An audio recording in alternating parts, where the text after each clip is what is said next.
时候。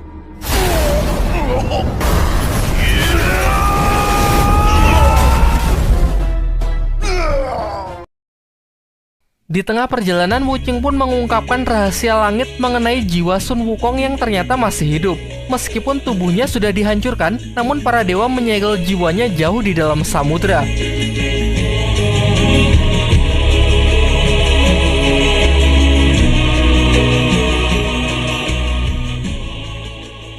Singkat cerita, sampailah mereka di pesisir pantai Cina Selatan.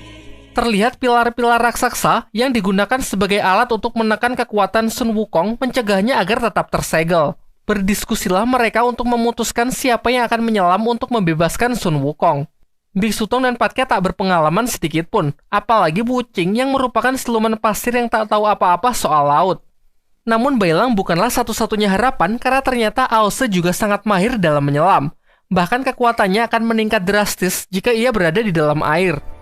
Belum selesai membujuk Aose, mereka pun dikejutkan oleh kemunculan Raja Naga Laut Selatan beserta ketiga putranya berniat menghadang mereka. Terlihat Aose yang seakan menghindari pertemuan tersebut, karena terungkap kalau Aose punya masa lalu yang kurang menyenangkan dengan mereka. Diceritakan Aoi Long, putra sulung dari Raja Naga Laut Selatan, dahulu sering sekali membuli Aose saat masih kecil. Bahkan sekarang pun masih sama, ia merendahkan Aose dengan kata-kata kasarnya. Sedari dulu, Aose ini hanyalah pecundang yang tak berguna, bahkan sampai mendapatkan kutukan menjadi hewan peliharaan milik Biksu Tong. Mendengar hal itu sontak membuat Aose sangat marah. Ia pun kemudian mengeluarkan kekuatan terkuatnya untuk memulai pertarungan. Akan tetapi Biksu Tong mengambil alih pertarungannya dan menyuruh Aose agar fokus saja menyelam untuk menyelamatkan Sun Wukong. Sedangkan Bailang sudah lebih dulu masuk ke dalam air. Berbeda dari kebanyakan film Wukong yang menjadikan Biksu Tong sebagai beban, di sini diperlihatkan Biksu Tong dengan kemampuan fightingnya yang lumayan bisa diandalkan. Dengan cepat putra sulung dari Raja Naga bisa ia pukul mundur. Aose yang bergegas masuk ke dalam air sempat dihadang oleh Raja Naga. Raja Naga pun mencoba menyerang mentalnya dengan mengatakan bahwa Aose adalah aib bagi klan naga karena sikap liarnya. Beruntung dengan sigap pula Biksu Tong berhasil mengatasi Raja Naga sehingga Aose sukses masuk ke dalam air. Meskipun putri dari Raja Naga yang bernama Aoling bergegas menyusulnya. Di dalam air, Bailang sempat panik karena sudah banyak prajurit Istana Naga yang menghadangnya. Di saat itu juga Aose muncul membantu dan berhasil mengalahkan mereka semua. Sedangkan Aoli yang tadi menyusul ternyata hanya mengamati mereka saja. Aose pun juga berkata bahwa ia tak ingin menyakiti Aoling. Kembali ke permukaan, diperlihatkan Biksu Tong yang sangat kewalahan melawan fighter sekelas Raja Naga. Berulang kali ia mendapatkan pukulan telak hingga terlempar ke dalam air.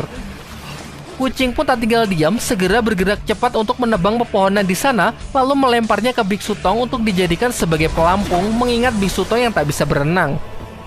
Raja Naga lalu mengatakan kalau pilar-pilar ini bukan hanya digunakan untuk menekan kekuatan Sun Wukong, namun juga melemahkan jiwanya agar Sun Wukong tak bisa dilahirkan kembali. Tentu mengetahui hal itu membuat Biksu Tong sangat emosi. Ia pun mengungkapkan penyesalannya dulu ketika ia merapalkan mantra untuk membantu para dewa menangkap Wukong. Pertarungan ronde kedua pun ia mulai. Diperlihatkan Biksu Tong yang mulai bisa mengimbangi Raja Naga, bahkan setelah Raja Naga menggunakan zirah petirnya.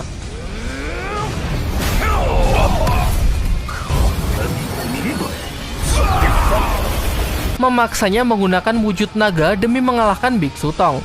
Di waktu yang bersamaan, Patke juga tengah serius bertarung melawan putra kedua dari Raja Naga. Tiba-tiba terlihat satu persatu pilar di sana yang mulai runtuh. Dan benar saja, karena di dasar laut, Aose berhasil menjalankan rencananya menghancurkan pilar-pilar tersebut. Sementara Bailang yang sama sekali tak bisa membantu, diberitahu Aose kunci untuk menggunakan kekuatan roh naga Yuzong yang ada di dalam dirinya. Hal ini ternyata berkaitan dengan latihan yang diberikan Biksu Tong sebelumnya mengenai ketenangan pikiran. Untuk menguasai roh naga, Bailang haruslah menenangkan pikirannya dan bersatu dengan alam. Sampai akhirnya dengan arahan dari Aose, Bailang pun berhasil mengeluarkan kekuatan roh naganya untuk membantu menghancurkan satu persatu pilar tersebut. Melihat kekuatan Bailang sedikit mengingatkan Aose dengan sosok Yuzong yang dulu memiliki hubungan dengannya. Singkat cerita, Bailang pun bertemu dengan Sun Wukong dengan banyak pilar yang menancap di tubuhnya. Wukong pun mempertanyakan bagaimana Bailang bisa sampai ke sini dan dari mana ia mendapatkan api penyucian yang ia bawa. Bailang lantas menceritakan semuanya tentang rencana pengembalian benda tersebut, termasuk rekan-rekannya yang berjuang di atas sengaja datang untuk membebaskannya. Lalu Wukong memberitahu Bailang bahwa dari semua pilar ini ada sebuah pedang yang benar-benar menekan kekuatannya. Lantas ia pun menyuruh Bailang agar mencabut pedang itu agar ia bisa bebas. Namun tiba-tiba datanglah putra sulung Raja Naga yang langsung menikam Ao-Se. Untung saja ia masih bisa selamat dan menyuruh Bailang bergerak cepat untuk mencabut pedang yang dimaksud. Aoling kemudian juga datang tetapi malah mempertanyakan mengapa kaum naga harus tunduk kepada perintah langit. Dari sini Yilong pun menjelaskan rencananya yang ingin menaklukkan seluruh istana naga dari keempat penjuru. Ia sangat yakin kaum naga akan memiliki masa depan yang jauh lebih baik jika dipimpin oleh ayahnya, yaitu Raja Naga Laut Selatan. Bahkan ia mengungkapkan kalau Raja Naga Laut Selatanlah yang memberitahu Kaisar Langit mengenai keberadaan api penyucian yang disembunyikan di Gunung Tianyu. Sementara di atas, Raja Naga menghentikan serangannya, karena yang ia lakukan sejauh ini ternyata hanya untuk mengulur waktu. Dan benar saja, tak lama setelah itu datanglah sang jenderal perang Kerajaan Langit Dewa Erlang bersama para pasukan langit. Untuk menghindari pertumpahan darah yang sia-sia, Dewa Erlang pun menawarkan dua pilihan. Pertama yaitu ikut dengannya ke langit untuk menyerahkan api penyucian, atau kedua ikut dengannya hanya dengan kepala. Namun Biksu Tong pun membuat pilihannya sendiri, yakni melanjutkan perjalanannya untuk mengembalikan api penyucian. Ia mengungkapkan penyesalannya di masa lalu karena sifat pengecutnya yang menyerah sebelum berusaha. Untuk menebus kesalahannya di masa lalu, ia pun kini menantang Dewa Erlang untuk bertarung demi mempertahankan pilihannya. Dilancarkanlah serangan pertama. Dewa Erlang menggunakan tombak apinya langsung melesat ke tubuh Biksu Tong. Serangan itu terlalu kuat yang membuat Biksu Tong terluka. Beruntung serangan kedua berhasil Wuching Tangkis yang datang membantu gurunya. Giliran Biksu Tong yang mendapatkan celah segera membalas serangan Dewa Erlang dengan tinju terkuatnya, disusul serangan kejut dari Patke dengan senjata andalannya. Nampaknya serangan kombinasi mereka cukup untuk merepotkan Dewa Erlang. Di sisi lain, Yilong putra sulung Raja Naga Laut Selatan masih saja memanas-manasi Ao-Se dengan mengingatkannya tentang masa lalu. Diceritakan dulu saat masih di akademi, Ao-Se lah murid yang terlemah. Yilong dengan bakatnya menjadi murid yang pertama menguasai teknik roh naga, sedangkan Ao-Se dibully yang bahkan belum bisa terbang. Disinilah peran Yuzong muda yang datang membela Ao-Se. Ia juga merupakan murid yang berbakat di akademi tersebut. Berbeda dari Yilong yang sangat angkuh, justru ia sangat ramah membuatnya menjadi teman pertama dari Ao-Se. Ia memberikannya semangat, juga tak keberatan mengajari Ao-Se terbang serta banyak hal lainnya. Ia pernah berkata kalau Ao-Se bukanlah sampah seperti yang dibilang orang-orang. Justru ia bisa melihat potensi unik yang ada di dalam diri Ao-Se. Mengingat hal itu, Ao-Se pun kini bertekad untuk menunjukkan potensinya tersebut. Sebuah kekuatan petir merah yang ia lepaskan seketika membuat Yilong tak bisa bergerak. Sekarang giliran Ao-Se yang berada di atas angin dan mengatakan bahwa kemampuan Yilong sama sekali tak ada apa-apanya. Amarahnya yang menumpuk selama ini membuat Ao-Se ingin balas dendam dengan membutakan salah satu mata Yilong.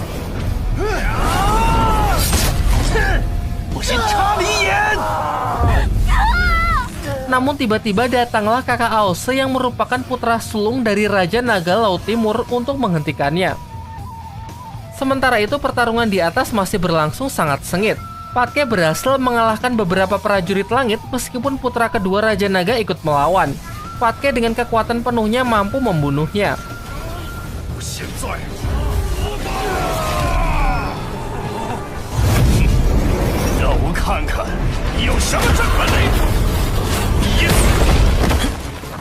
Namun sayangnya Biksu Tong benar-benar bukan tandingan dari Dewa Erlang. Tubuhnya bahkan gemetar dan mengeluarkan keringat dingin karena ketekanan kekuatan Dewa Erlang yang luar biasa kuat.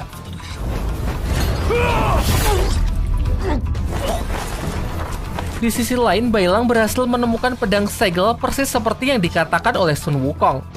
Sekuat tenaga, Bailang pun berusaha mencabut pedang tersebut sehingga akhirnya jiwa Wukong pun bisa terbebas. Namun meskipun begitu, Sun Wukong yang sekarang hanya berbentuk roh saja. Menyadari kejadian di atas yang sangat kacau, ia pun meminjam tubuh Bailang.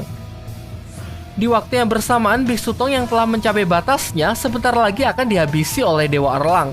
Untung saja Sun Wukong datang tepat waktu dengan wujud kera raksasanya. Ia kemudian memberikan serangan-serangannya untuk memukul mundur Dewa Erlang. Lalu ia menemui Biksu Tong. Terlihat para adik seperguruannya yang sangat senang melihat kakaknya telah kembali. Walaupun begitu, Wukong tak bisa menahan amarahnya kepada Biksu Tong yang kala itu malah membantu para dewa. Andai saja saat itu mereka mau bekerja sama, mereka bisa kabur meninggalkan Istana Langit. Ya, tak ada gunanya juga mempermasalahkan masa lalu. Ia pun segera berbalik untuk kembali menghadapi Dewa Erlang. Namun karena ini bukanlah tubuh aslinya, membuatnya tak bisa menggunakan seluruh kemampuannya. Ia kemudian menyuruh Biksu Tong dan yang lainnya untuk menunggunya menyelesaikan pertarungan. Pertarungan pun kembali terjadi. Wukong memanggil pasukan keranya untuk menyerang Dewa Erlang, namun dengan cepat bisa segera diatasi oleh Dewa Erlang. Ternyata semua tadi hanyalah ilusi untuk mempermainkan Dewa Erlang. Tibalah duel yang sebenarnya dengan serangan kuat milik Wukong yang menghempaskan Dewa Erlang.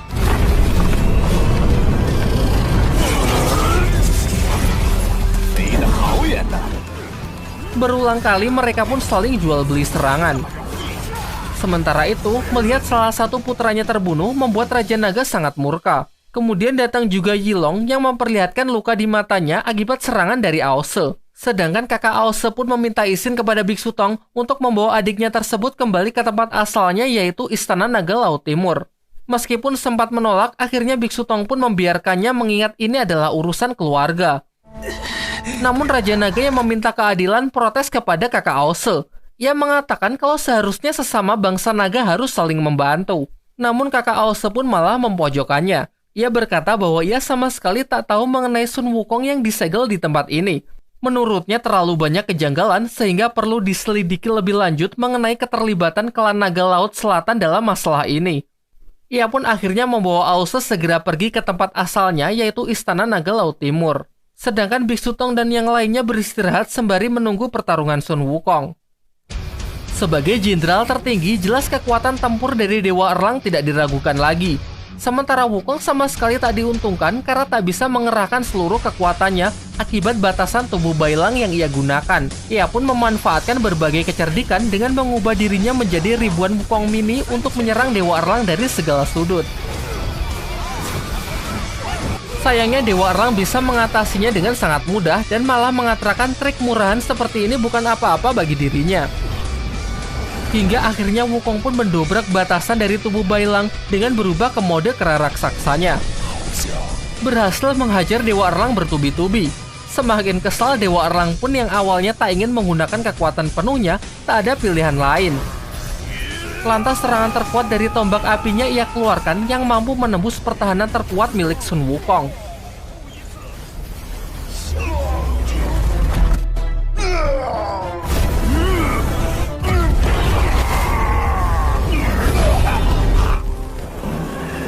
Akan tetapi, ternyata Wukong yang baru saja ia kalahkan hanyalah salah satu dari bayangannya. Sementara dirinya yang asli sudah melarikan diri dengan mengalihkan perhatian Dewa Erlang menggunakan jurus 1000 bayangan sebelumnya. Kini Dewa Erlang pun sangat kesal karena merasa sudah dibodohi. Ditambah lagi, Biksu Tong dan yang lainnya juga palsu karena yang asli sudah pergi dari tempat tersebut. Kekompakan mereka ternyata berkat pesan Sun Wukong yang ia katakan di perjalanan dulu. Wukong membuat semacam kode darurat, yaitu jika ia berkata, "Tunggu aku menyelesaikan pertarungan," maka itu berarti mereka harus bersiap untuk melarikan diri. Tak disangka ternyata kode itu pun sekarang menyelamatkan mereka. Wukong yang menyusul sama sekali tak bisa berhenti tertawa mengingat Dewa Erlang yang sudah ia bodohi. Mereka pun merasakan nostalgia dengan melakukan perjalanan bersama. Sayangnya tak lama waktu berselang, kekuatan Wukong pun mencapai batasnya. Rohnya pun keluar dari tubuh Bailang. Ia lantas berpamitan untuk segera pergi ke alam bawah agar bisa terlahir kembali. Ia juga berjanji pasti ia akan kembali menyusul Biksu Tong dan yang lainnya. Setelah semua yang terjadi, Biksu Tong pun semakin yakin dengan jalan yang sudah ia pilih ini adalah jalan yang benar untuk menegakkan keadilan. Ia juga membuang simpai emas Wukong yang awalnya ia gunakan untuk menekan kekuatannya jika sewaktu-waktu Wukong bertindak liar. Sementara Bailang yang sudah tersadar sangat syok karena memimpikan Xiao Yi. Ia segera mengecek api penyucian, namun betapa paniknya setelah melihat api tersebut yang sudah padam. Dan ternyata api penyucian tersebut kembali menjelma menjadi sosok Xiaoyi. Tentu perjalanan mereka masih berlanjut dan tamat. Belum, Deng, atau lebih tepatnya lanjut ke season 3 ya. Namun sayangnya season 3 masih ongoing. Ya, nanti pasti akan dibahas sih, jadi mohon bersabar.